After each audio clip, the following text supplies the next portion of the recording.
Today I thought I would do another commentary. I don't usually do commentaries back-to-back days, but because of some sidewalk construction that's going to be taking place over the next few days in my neighborhood, I think the opportunity for me to speak and not having to hear a whole bunch of boom and boom and boom. Look like John Madden doing that. There's going to be a lot of sidewalk construction. As usual, the neighborhood I live in didn't bother to give us any notice, and you know that's their right. It's a sign of bad faith, but it's their right not to tell us anything if they so choose. And I could always live somewhere else one of these days. What I wanted to talk about really was the speeches Boehner and Obama gave last night on this debt ceiling situation. Now, a couple of weeks ago, I was still very, very confident that the debt ceiling was going to be resolved in time. There is a deadline of August 2nd, which looks to be kind of a deadline that really doesn't have to be there, but it is there nonetheless. Obama, Boehner, the Democrats, the Republicans, they are nowhere near a deal. The NFL figured out their labor situation before our country does, and I think that tells you plenty about the way things are going. But what I really wanted to say is this about the debt situation. I am still thinking a deal is going to get done, even if it's August 1st at 11:59 p.m. Eastern Time. I still think there's going to be a deal done, because to have the country default based on a bunch of political ideologues is just ridiculous. I think that if the Republicans continue this stance of not really negotiating and having a plan of their own, and the Democrats having a plan of their own, there should be people tried for treason for doing this to this country. It's not necessary. It doesn't have to be done.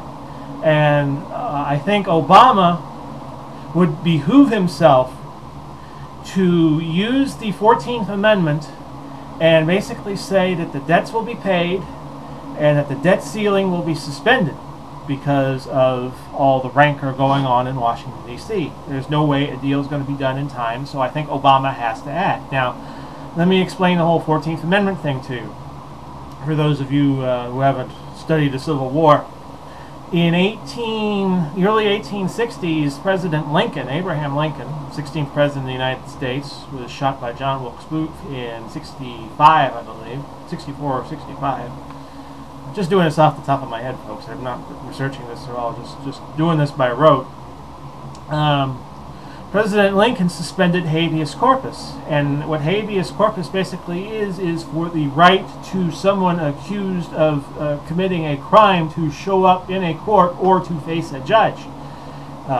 During the Civil War, Abraham Lincoln suspended that, President Lincoln, and what some constitutional scholars are saying is that Obama should do likewise with the debt ceiling, just go say it doesn't exist anymore because I say it doesn't exist. Now, there are some problems with that. Number one, it makes Congress obsolete if the president can just decree that a situation is solved that Congress has been working on. But you know what? I say screw him. At least Obama would be doing something. The heads of Congress and the Senate are not doing anything. If the markets fail, which is another possibility that the markets lose confidence in the United States, so be it. At least you have someone making an effort. And I think that's what President Obama should do. We're facing hard times no matter what.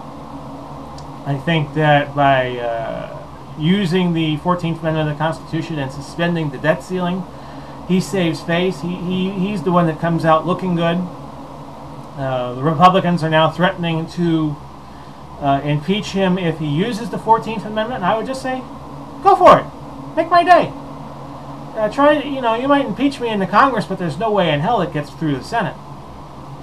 And there are also people on the Republican side of the aisle who want to impeach him simply if he does not get a deal done with Congress on the debt ceiling. I just think he should use the 14th Amendment, suspend the debt ceiling, and just let the chips fall where they may. It could lead to a market fail, but that was going to happen anyway, right? So that's been my blog for today. Trying to get one in before all the construction starts around me here, which shouldn't last too long.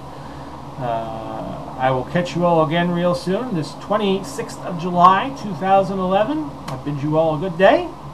Bye-bye for now. Send me earplugs.